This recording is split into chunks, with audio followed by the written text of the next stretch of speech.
ओम शांति। आज 7 अप्रैल 2022 दिन गुरुवार की साकार मुरली। आइए अब सुनते हैं मीठे बाप दादा के मधुर महावाक्यों को।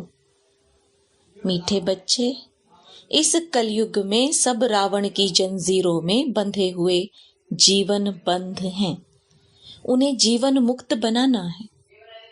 प्रश्न: कौन सा वर्षा आप ब्राह्मणों के साथ साथ सभी मनुष्य आत्माओं को भी मिलता है?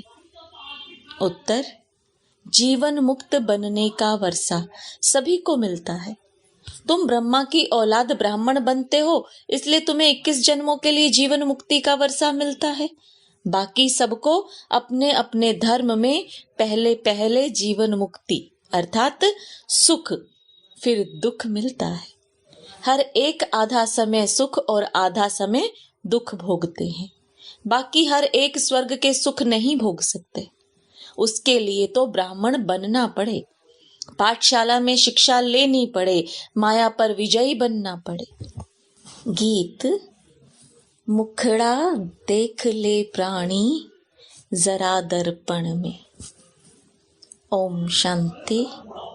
यह किसने कहा? अपने दिल रूपी दर्पण में देखो कि कितने पाप हैं, कितने पुण्य हैं, अर्थात 5 विकारों पर कितनी जीत पहनी है। हम लायक बने हैं श्री नारायण को वरने, क्योंकि जीवन मुक्ति व स्वर्ग के मालिक तो राजा रानी भी बनते हैं, प्रजा भी बनती है। तो दर्पण में अपने को देखना है कि माँ बाप जितनी सेवा हम कर सकते हैं। यह सिर्फ तुम ब्राह्मण ही जानते हो कि यह कलयुग है और सब जीवन बंध में है। एक भी जीवन मुक्ति में नहीं है। तुम भी जीवन बंध में थे। अभी जीवन मुक्ति पाने के लिए बाप पुरुषार्थ कराते हैं। बाप ने समझाया है, इस समय सब मनुष्य मात्र जीवन बंध में है, क्योंकि है ही कलयुग।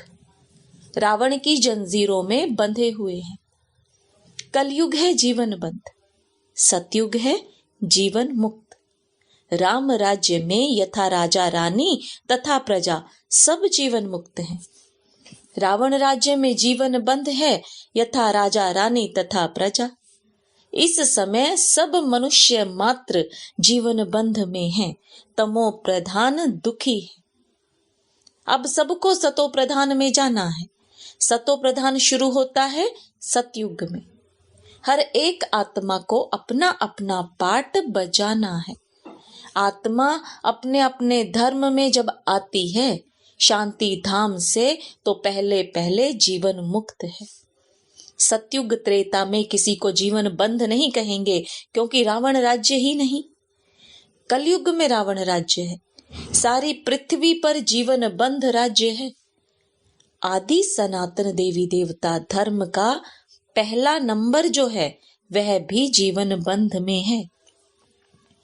अब जीवन मुक्त बन रहा है। जीवन मुक्ति का अर्थ यह नहीं कि सभी सतयुग त्रेता में आ जाएंगे, नहीं। रावण के दुख से छुड़ाना, उसको ही जीवन मुक्ति कहा जाता है। मनुष्य को मुक्ति व जीवन मुक्ति दे नहीं सकते। मुक्ति अर्थात निर्वाण धाम में सबको बाप ही ले जाते हैं। पहले सब मुक्ति में जाएंगे, फिर जीवन मुक्ति में नंबरवार धर्म अनुसार आएंगे। ऐसे नहीं कि सतयुग में नहीं आते तो जीवन मुक्त नहीं कहला सकते। पहले पहले जो भी आते हैं अपने धर्म में, वो जीवन मुक्ति में है।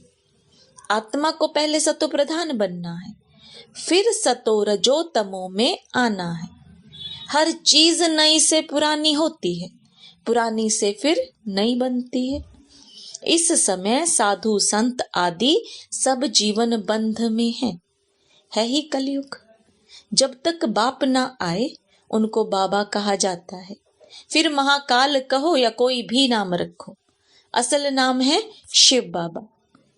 बाबा बाबा कहते ही रहते हैं। गॉड फादर परम पिता परमात्मा कहते हैं। बाप समझाते हैं, मैं आकर बच्चों को मुक्ति जीवन मुक्ति दोनों ही देता हूँ। पहले पहले जो भी आएंगे जरूर सुख में आएंगे, फिर पीछे दुख में आना है। मुक्ति के बाद जीवन मुक्ति आती है, फिर पीछे है जीवन बंद। पहले पहले जरूर सुख में आना है। बाप सभी को सुख का वर्षा देते हैं, फिर कोई का एक जन्म भी सुख का होगा। आया थोड़ा सुख, पाया और मरा। उनका ड्रामा में इतना ही पार्ट है। वृद्धि तो मनुष्यों की होती ही रहती है, अब तक आते ही रहते हैं, जास्ती रहने वाले तो नहीं है। विनाश सामने खड़ा है। जो नए आएंगे फिर भल कलयुग में आए, परंतु आते ही दुख नहीं भोगेंगे। जरूर उनका कहाँ अच्छा ही मान होगा। मुक्ति धाम से हमेशा पहले जीवन मुक्ति में जाना होता है। माया के बंधन से मुक्त हो पहले सुख में उतरेंगे, फिर दुख में आएंगे।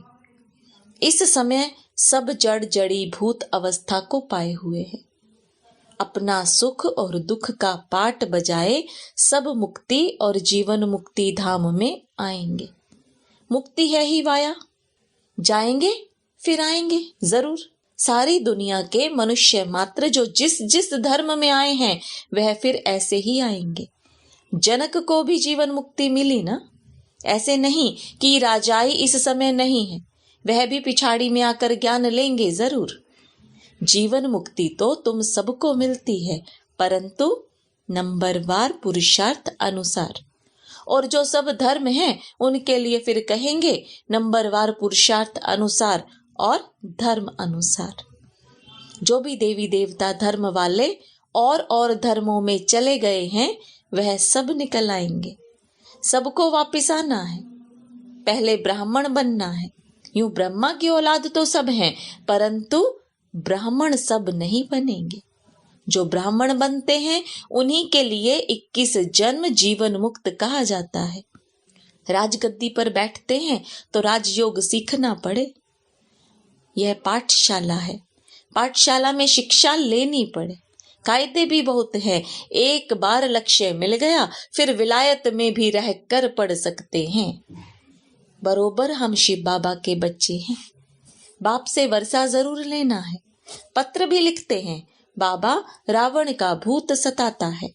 कभी काम का कभी क्रोध का हल्का नशा आ जाता है। बाप कहते हैं इन पर विजय पानी है। यह तुम्हारी लड़ाई है ही योग बल की। तुम याद करेंगे माया तुम्हारा बुद्धि योग तोड़ देगी। तो बाबा ने समझाया है जीवन मुक्ति सबको मिलनी है। इसका मतलब यह नहीं कि सब स्वर्ग में आएंगे। सभी चाहते हैं हमको मुक्ति चाहिए। समझो जो पिछाड़ी में आते हैं पाठ बजाने, तो बाकी इतना समय मुक्ति में होंगे ना। कितनी शांति मिल जाती है। 4500 वर्ष अथवा 4500 वर्ष शांति में रहते हैं। फिर उनका पाठ ही ऐसा है। हम फिर सुख और शांति दोनों में रहते हैं। ऐसे नहीं कि मनुष्य चाहें बस हमको उन जैसी ही शांति चाहिए, वहां बैठे ही रहे। कहने से नहीं मिल सकती। अनादि ड्रामा बना हुआ है, इसमें फर्क नहीं पड़ सकता है। शांति के शौकीन तो बहुत हैं। तुम्हारे सुख से भी उन्हों को शांति ज्यादा मिलती है। तुमको फिर सुख और शांति दोनों मिलते हैं। यहाँ सुख है अल्पकाल का, शांति तो यहाँ होती नहीं। दुख धाम है ना। बाकी जंगल में जाकर बैठ जाना वह कोई शांति थोड़े ही है। अगर वहां शांति है फिर तो वहां ही बैठे रहें। फिर शहर में आकर इतने फ्लैट आदि क्यों बनाते हैं। वहां सतयुग में तो शांति ही शांति है। भल पिछाड़ी में जो आते हैं वह समझते हैं यहाँ अशांति ही अशांति है। उन्हों को तो शांति है, दूसरों को अशांति में समझते हैं। यह बातें बड़ी समझने की हैं। जीवन मुक्ति मिलती सबको है। 21 जन्म तुम राज्य करते हो तो दूसरे देरी से आते हैं, वह ऊपर शांति में रहते हैं। कोई सतयुग में अथवा त्रेता में पीछे आते हैं तो भी है तो शांति धाम में ना, वहां कोई दुख नहीं है। फिर नंबरवार आएंगे, हिसाब किताब भी है ना। मनुष्य समझते हैं कि साइंस बड़ी तीखी है। हम कहते हैं हमारी साइलेंस सबसे तीखी है। बाबा की याद से ही ताकत मिलती है। वह साइंस की ताकत से ऊपर चंद्रमा में जाने का पुरुषार्थ करते हैं। तुम तो एक सेकंड में सूर्य चांद से भी ऊपर चले जाते हो। मूल वतन सूक्ष्म वतन से ऊपर तो कुछ है ही नहीं। सूर्य चांद से मूल वतन सूक्ष्म वतन बहुत दूर है, किसी को मालूम नहीं पड़ सकता। यह है सब डिटेल की बातें। सूर्यवंशी राजा रानी बनने की तकदीर नहीं है तो कुछ समझ नहीं सकते हैं, न किसी को समझा सकते हैं। कोई ऐसे कह ना सके कि मुक्ति जीवन मुक्ति का ज्ञान मेरे में है। जनक का मिसाल, सभी को जेल में डाल दिया। इस समय रावण ने सबको जेल में डाल दिया है। राम आकर सबको छुड़ाते हैं। बाप द्वारा तुम निमित्त बने हो सबको रावण के चंबे से छुड़ाकर जीवन मुक्त बनाने के लिए। तुम्हारा नाम बाला है, शिव शक्ति सेना। तुम्हारा नाम इस ड्रामा में पिछाड़ी को बहुत ऊंचा होना है। जब से बाप आया है तो माताओं का मर्तबा दुनिया में भी बहुत ऊंचा हुआ है। पहले विलायत में माताओं का मर्तबा बहुत था। वहां बच्ची पैदा होती तो बहुत खुशी मनाते हैं। यहाँ बच्ची पैदा होती है तो खटिया उल्टा कर देते हैं, बर्थडे भी नहीं मनाते। वैसे कन्याओं का कन्हैया गाया हुआ है। वास्तव में तुम सब कन्याएं हो। तुम्हारा यह नया जन्म है। बाकी पढ़ाई में नंबरवार है। आत्मा छोटी बड़ी नहीं होती, शरीर छोटा बड़ा होता है। कोई झट समझ जाते हैं, किसी की तकदीर में नहीं है तो समझ नहीं सकते हैं। जीवन मुक्ति और जीवन बंध, यह दोनों इस स्थूल वतन की ही बातें हैं। सतयुग से लेकर जीवन मुक्त होते हैं, फिर जीवन बंद होते हैं द्वापर में। अभी सुख को सब भूल गए हैं, दुख में पड़े हैं। ऐसा कोई है नहीं जो कहे कि हमने 21 जन्म सुख लिया है। अब रावण राज्य होने के कारण मूत पलीती हो गए हैं। वहां रावण राज्य ही नहीं तो मूत पलीती कैसे हो सकते हैं। गाया भी जाता है, योग बल भोग बल। वहां योग बल से बच्चे पैदा होते हैं। तुम रस्म को जानते हो, दूसरों की तो बात ही नहीं। अमेरिकन आदि की रस्म रिवाज वह जाने, हम अपनी रस्म रिवाज को जान गए हैं। हम सतयुग के रहने वाले हैं। वहां हमारी रस्म रिवाज भी नहीं होगी, उस पर चलेंगे जैसे कल्प पहले तुम चले थे। जो हुआ होगा वही अब होगा। बच्चे ध्यान में जाकर रस्म रिवाज देख कर आते हैं, परंतु फिर भी ऊंच पद पाने का पुरुषार्थ करना है।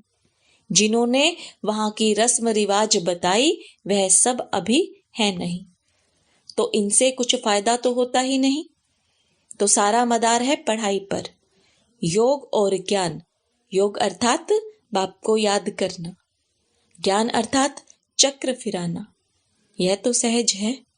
बाप कहते हैं मेरे पास आना है इसलिए मुझे याद करो। मनुष्य को मरने समय कहा जाता है राम राम कहो, कुछ अर्थ भी समझते नहीं। श्री कृष्ण कहने से भी वहां पहुंच तो नहीं जाते। ले जाने वाला फिर भी बाप है। विकर्म विनाश होने बिगर तुम वापिस कैसे जाएंगे। अभी सबकी कयामत का समय है, फिर अपने अपने समय पर आएंगे। यह पॉइंट धारण करनी है, नोट करनी है। तुमको माता पिता को फॉलो करना चाहिए। मम्मा कभी किसी को तंग नहीं करती थी। कईयों की बहुत रिपोर्ट आती है, मैनर्स नहीं है। परम पिता परमात्मा पढ़ाते हैं। कितना दिमाग चाहिए। अच्छी चलन वाले पर सभी का प्यार रहेगा। कोई तो बड़ा तंग करते हैं, अपने आप को ही चमाट मारते हैं, तो पद भ्रष्ट हो जाएगा। गाया भी जाता है हिंदू लोगों ने अपने आप को चमाट मारी है। ईश्वर जो राज्य भाग्य देता है उनको सर्वव्यापी कह दिया है। यह अपने को चमाट मारी है, तब यह हाल हुआ है। शास्त्रों में दिखाया है कि भगवान कहते हैं कि मैं सर्वव्यापी हूं, परंतु भगवान खुद कहते हैं मैं कोई तुम्हारे जैसा थोड़े ही हूं जो अपने को चमाट मारूंगा। क्या मैं कुत्ते बिल्ली में हूं? बाप कहते हैं तुमने मेरी ग्लानि की है। यह भी ड्रामा, फिर भी ऐसे ही होगा। अच्छा, मीठे मीठे सिकिलदे बच्चों प्रति माता पिता बाप दादा का याद प्यार और गुड मॉर्निंग। रूहानी बाप की रूहानी बच्चों को नमस्ते। रूहानी बच्चों की रूहानी बाप दादा को याद प्यार गुड मॉर्निंग और नमस्ते। धारणा के लिए मुख्य सार। कोई भी उल्टी चलन नहीं चलनी है, अच्छे गुण धारण करने हैं, माता पिता को फॉलो करना है। योग बल से काम क्रोध के हल्के नशे को भी समाप्त करना है। निमित्त बन सबको रावण की जंजीरों से छुड़ाने की सेवा करनी है। वरदान। क्या, क्यों, ऐसे और वैसे के सभी प्रश्नों से पार रहने वाले सदा प्रसन्न चित्त भव।